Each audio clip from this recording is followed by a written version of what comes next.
바울 선생님은 오늘 6절에서 기록된 말씀 밖으로는 넘어가지 말라라고 표현합니다. 기록된 말씀, 곧 성경 말씀이라고 이해하시면 좋겠습니다. 성경의 말씀 기준이 있고 이 기준을 넘어가지 말아야 될 것을 넘어가면 교만해지거든요. 교만한 마음 때문에 넘어가게 되고 넘어가면 결국은 성경이 말하지 않는 새로운 말들을 하기 시작합니다. 예를 들면 어떤 사람은 기도하는데 뭐 손이 올라간다는 사람도 있고, 또 어떤 사람은 방설을 쓴다는 사람도 있고, 또 어떤 사람은 무슨 신비한 뭔가를 한다라고 말하는, 그래서 기도를 많이 해서 어떻게 됐다라고 말하는 여러 얘기들이 있는데, 근데 성경이 나오나요?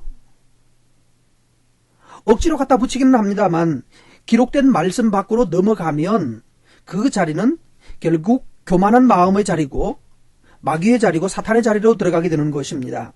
7절 말씀에 누가 너를 남달리 구별하였느냐 이렇게 말했죠. 이 말씀이 뭔가 하면 너는 성경 밖에서 성경보다 더 나아가서 하도록 구별된 사람이냐는 뜻이 되겠습니다. 그 누구도 성경보다 더 나아가서 그렇게 말하는 것은 옳지 않습니다. 잘못되어 가는 것입니다. 그런데 이상하게요. 기록된 말씀을 조금만 더 벗어나면 상당히 재미있는 일이 많이 벌어집니다. 그렇게 되면 공통적으로 나타나는 특징이 뭔가 하면 배불러집니다. 풍성해집니다. 왕처럼 살게 됩니다. 내가 뭘 했는데 하나님이 나한테 뭘 능력을 주셨는데 그러면 그 말이 사람들에게 먹혀 들어가서 사람들이 따라와요. 돈이 생긴단 말이죠. 현재 있는 사람을 두고 말하기는 조금 민망해서 과거 사람 얘기를 한번 해보십시다. 1992년에 예수님 재림한다라고 말하면서 다미선교회가 시작을 했습니다. 그때 사람들을 보고는 예수님 곧 오시니까 학교 갈 필요도 없고 집을 살 필요도 없고 집 있는 사람 다 하나님께 헌금 드려라. 천국에서 상 받는다. 학교 가려고 하지 마라. 학교 갈 필요도 없다. 예수님 곧 오시는데 뭐하러 가느냐.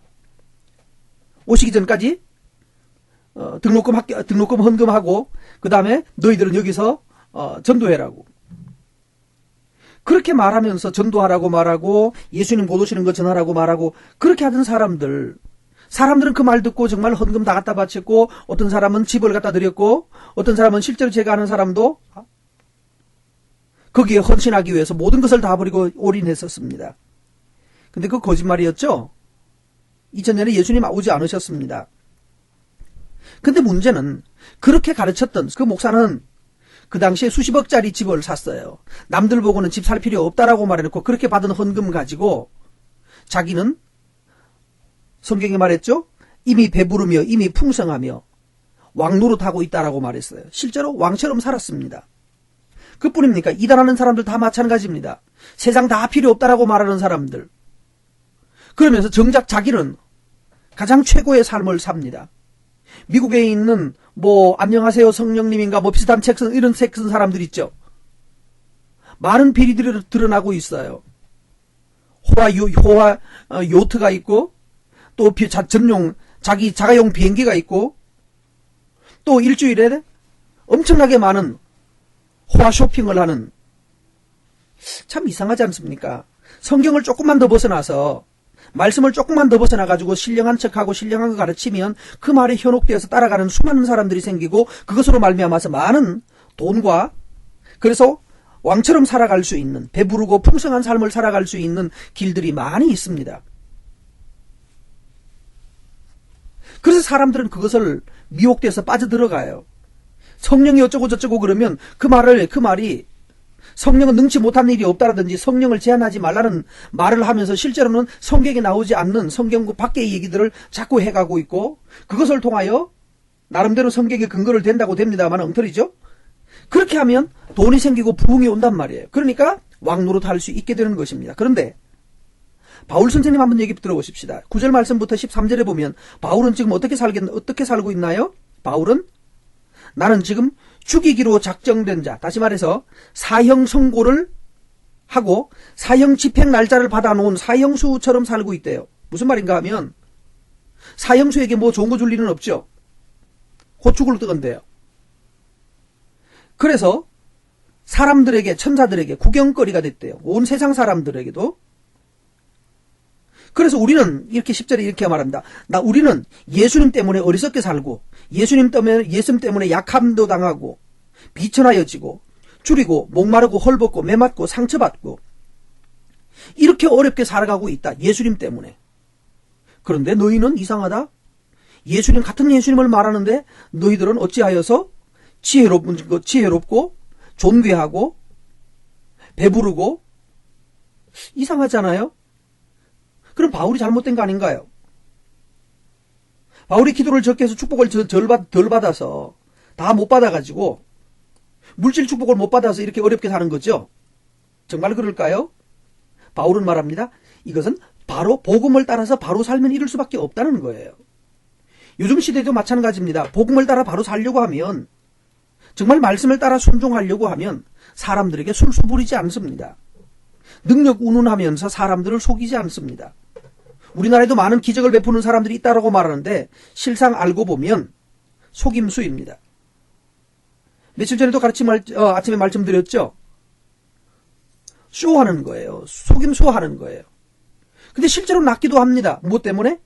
심리적 최면 효과 때문에 낫는 경우도 있어요. 그러나 그렇게 낫다고 해서 그것이 성령이 하시는 일이 아닙니다. 여러분, 요즘은 최면술을 가지고 많이 응용을 합니다. 예수 믿지 않는 사람들도 최면을 걸어서 그 최면을 통하여서 병을 고치거나 만성적인 또는 심리적 병을 치료하기도 합니다. 그게 이제는 하나님의 이름이나 부처님의 이름이나 무슨 종교의 이름으로 하는 것이 아니라 이제는 학문의 이름으로도 얼마든지 최면 상태, 최면을 통해서 심리적 효과를 통해서 치유를 한단 말이에요. 그래서 마음을 치유하고 그래서 실제로 몸에 있던 병도 낫게 돼요. 심지어는 실제 사건입니다. 백화점에서 하는 노래교실 있죠. 주부 노래교실. 그 노래교실을 하면서 방언이 터지기도 했어요.